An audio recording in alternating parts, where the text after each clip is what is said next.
Alright guys, TacticalRab back again today. Hope you're all doing well and enjoying your day so far. All the major 2 qualifiers are now over, and what a day of matches we have just had. Seattle Surge starting in the losers bracket, lots to talk about there. But OpTic takes us reverse sweeping FaZe as they did during Major 1 in Vanguard actually, to go on to qualify in a great position for the major tournament. Remarkable series. How did these guys try and drop Dashy twice? So much to dive into today. If you want to enjoy your thoughts in the comments below, hit the like button if you enjoy. Subscribe if you're new as always, I'd greatly appreciate it. This quickly from Tim going into the day, lots of permutations as there usually is going into the final day of these qualifiers. If Surge had won as they did not, then they would have made winners. That wasn't the case though, we'll see in a second. Rokkr were pretty comfortably in, and everything else worked out relatively straightforwardly. And that Boston versus Los Angeles Thieves series is also absolutely mental, we'll see here in a second. Also, I didn't quite get a chance to tune into this, but I was hearing good things about Rambo's watch party going down a more content perspective. I think he kind of called himself, or maybe they mentioned the term community coach or coach for the community or something like that.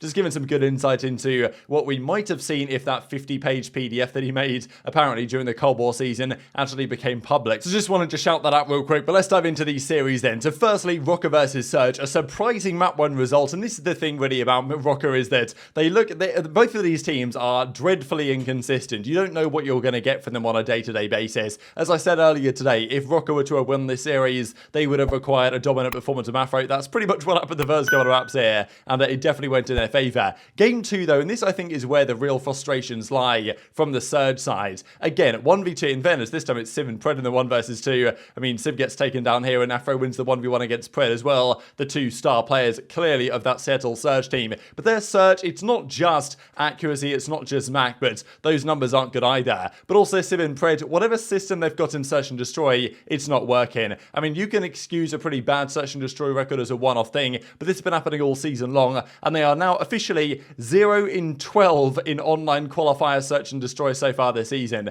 That is absurdly bad, embarrassingly so. And I mean, look, earlier today I thought, you know what, will I go for a Rokkr 3-2? Will I go for a Surge 3-1? Both of those I thought were viable predictions. Turns out it was neither of those, but I didn't really have that much hope that Surge were going to win a Search and Destroy here, and Rokkr take this one. Yes, another round 11, but another frustrating defeat for them in round 11 to round out a 0 in 12 Search record so far. Like, going into the stage 2 major, having played 12 maps of Search and Destroy online and having won none of them, I mean, it's an absolute disaster. Yes, there's some round 11s in here, but the ice isn't there, their performances aren't there. It's just something dreadfully is going wrong with their Search. And Rokkr were good at that game mode, but it's definitely embarrassing, right? 0 in 12, I mean, like, that's crazy numbers. These are Octane Search and Destroy numbers from last season's Los Angeles Thieves double donut situation. And then they did win the control here, right? They actually pretty much dominated it, and Pred was holding a 1.85 going into what ended up being the final map of the series that Rokkr go on to win. Close forward affair here, but in the end a 3-1 for Rokkr. Kind of, I mean, these teams are just so inconsistent, it's crazy to consider like what this series result was even going to be. But Surge go down, not helped at all by their respawn, and had they even won this one, would they have won the game 5? It seems unlikely based on their recent performances.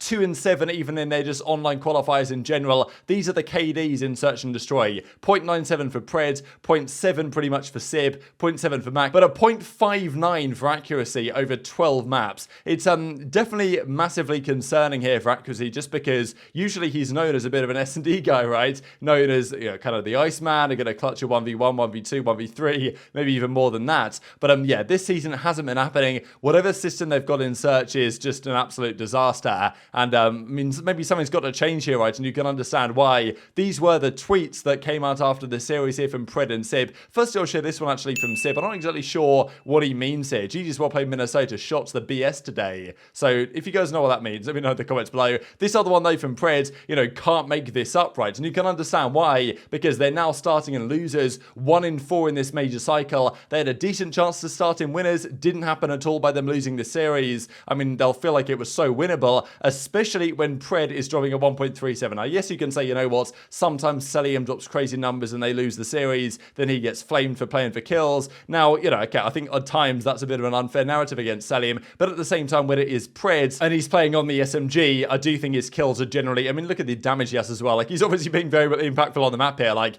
accuracy has 40 kills, Pred has 82. I mean, you know, there's a bit of a discrepancy going on there. It's not exactly the elephant in the room because everyone sees it at this point. The question is, do Surge act on this? Because starting in losers is surely a death sentence to any hopes they have of actually achieving anything here. And clearly, Pred wanted to go to OpTic. OpTic. He's now even more so probably wanting to go down like lines based on their recent performances. So yeah, what do you guys think about this, right? Pred and Sib clearly not happy with the state of the Seattle Surge, and understandably so. And I'm sure we might talk about that storyline more when they have what will presumably be not a great result of the major based on their current trajectory. Let's talk then about an unbelievable series, Boston versus Los Angeles Thieves. I was pretty confident that Boston would come out the gate strong, as they did. Thieves, few days without Kenny, thought they might struggle here. I didn't actually mention earlier today, which I remember just after I recorded the video, that last season, Boston would get smoked by Thieves because whatever server they played on was so beneficial for the Thieves. This time it didn't really seem to be the case. Map 1 dominant in favour of Boston, Map 2 dominant in favour of Boston, and very quickly they established a 2-0 lead, and it was like, oh my god, Thieves are just completely collapsing here, the world champions. Even the casters were talking about the champs curse, and I think for good reason as well. Vivid was making plays, as continued actually until the very final map of this series. But I mean, yeah, it was pretty madness, to be honest. Even Nate, well, okay, this wasn't his live reaction, obviously this is just a meme, but yeah, point stands, right, that Nate was probably looking at this thinking, what has happened to my team that just won the world championship a few months ago?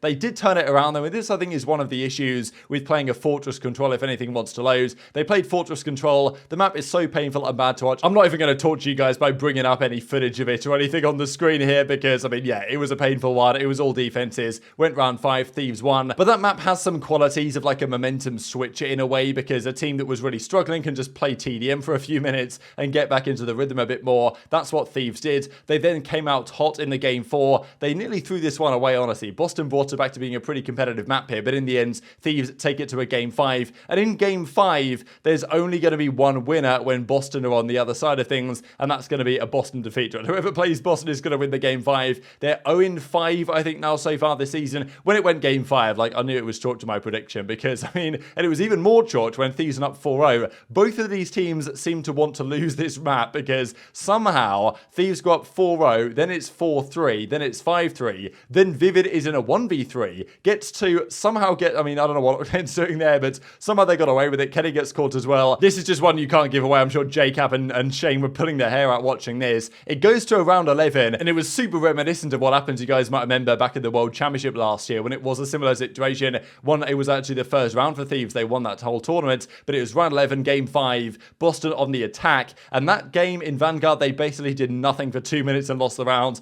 This time, they at least made an attempt. They were a bit slower, though. Their map 5 record going into this map was 0-4, now 0-5, and I mean, I kind of liked what they tried to do here, but in the end, I mean, like, I've got to say, Method to this point was 2-8, and it's just pretty painful to watch the way that they play this round. Vivid goes down, they just camp in corners and hope it'll work for them. Like, this corner that Method is playing here is like, I don't know if that's the optimal way to play it, to be honest. It's just one of those things that can happen. He gets shot in the side and they lose. It's like, yeah, when I saw him sitting in that corner, I was like, okay, this is completely chalked. Boston just have anti-ice, you know. They got 2-0, and you know, from there, Thieves started bouncing back. And when it went round 11, you could have put your house on Boston finding a way to lose it. But Nero was 16-8 this map. But 16-8 for Nero. Yes, then he was 2-9, had a fair bit of damage, but Nero was like 5-0 in first bloods. The guy was doing it all and still lost. So that's going to be kind of painful for them. At the end of the day, doesn't matter too much for Boston. They were in winners anyway. My analysis earlier today when I said that, oh, Thieves, when they lose a couple of maps, they'll be fuming, turned out not to be true, because they only needed to win the series to qualify, which turned out to be exactly what they did. So, you know, it was kind of more meaningful for Thieves here than it was for Boston,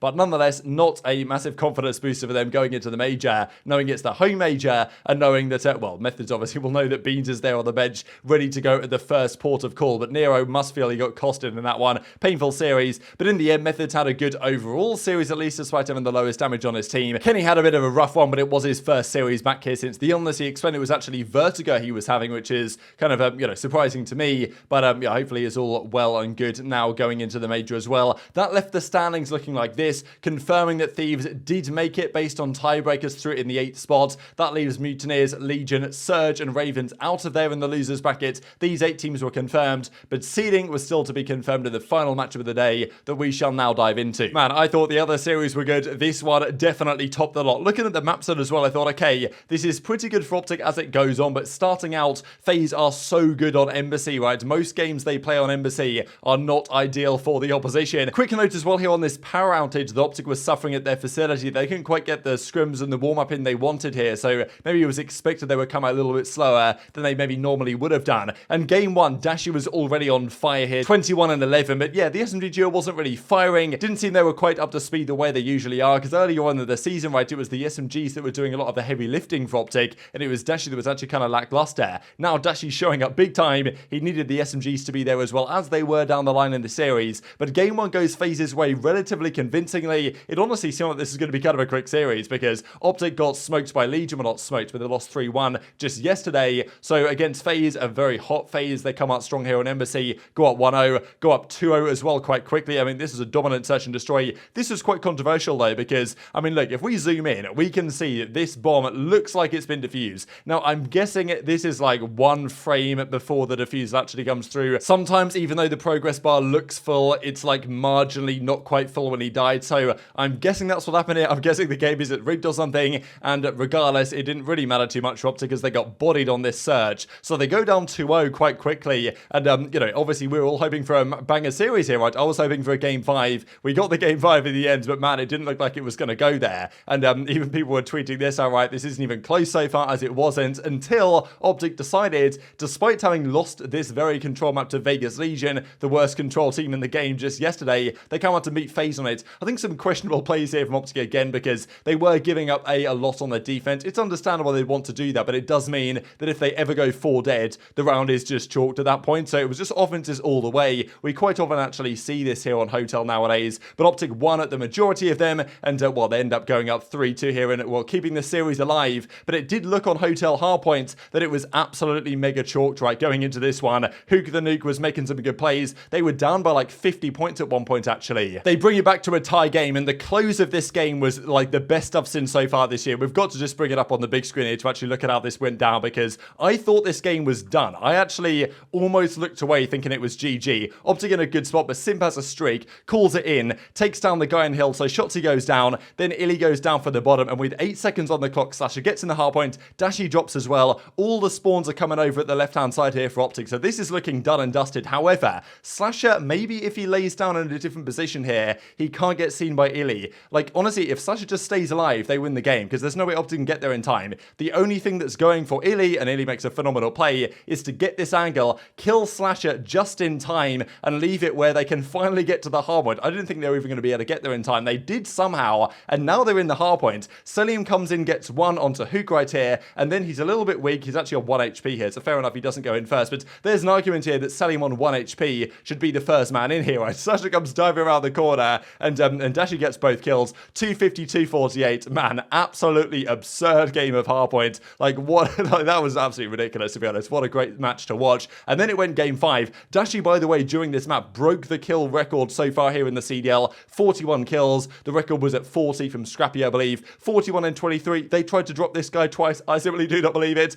But he's back in the team now, and that's absolutely frying. I mean, look at these numbers. 41 and 23, almost 2 minutes in the hardpoint. Dashy was absolutely going off this series. And game 5, it was Shotzi's turn to turn up. He had a crazy round here to get the ace, actually, on this round. Look at him just making plays. What a nuisance. Takes down Simp, gets the 3rd kill as well, and close it out with the 4th to close out the round with a nice bit of snaking onto none other than Cellium as well to go up 2-0 to quickly go up 4-0. Then FaZe started bringing it back, though. It was 4-0 to 4-4, but it didn't go 5-3. And this is the thing, like, OpTic managed to successfully avoid the 5-3 curse by going 5-4. Dashy made a great, I mean, I don't know what OpTic were thinking, to be honest. They made some very risky plays, but Dashy got a 1v2 to make it 5-4. They won the round 11 as well. iLLeY, I thought, was pretty baller from iLLeY, really, because he was still using the sniper when he was 3 kills, 7 deaths on pretty much what was going to be one of the final rounds. Still used the sniper, made the most of it, and OpTic, man, they reverse sweep FaZe. I mean, unbelievable. And look at these numbers, right? Everyone negative, but Dashy, who has the most damage by far, a 1.42 KD in the series,